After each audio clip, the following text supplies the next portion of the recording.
Une arrivée d'eau, un branchement et le tour est joué.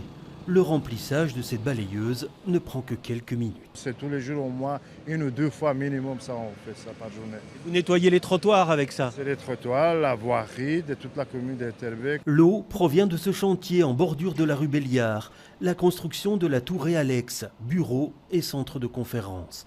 Le creusement des fondations nécessite l'évacuation d'une très importante quantité d'eau, mise gratuitement à disposition des communes. C'est de l'eau souterraine qui vient de la nappe phréatique qui est directement rabattue pour les besoins du chantier. En règle générale, l'eau est remise à l'égout, mais dans ce cas-ci, on a essayé de pouvoir trouver une seconde vie à l'eau. Saint-Josse en profite également pour le nettoyage de ses avaloirs. 3 fois par semaine, on vient remplir l'eau.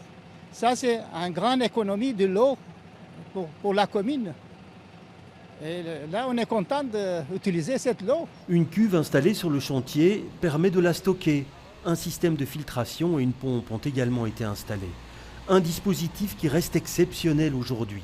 Aucune obligation de récupération n'est en effet imposée aux entrepreneurs.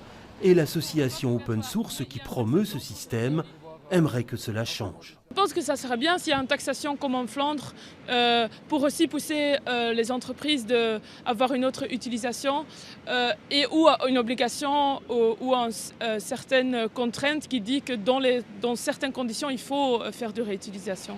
Bruxelles, Saint-Josse et Etterbeek ne récupèrent que quelques milliers de litres par semaine. Une infime partie de l'eau pompée, puisque ce chantier en rejette plus de 8 mètres cubes par heure.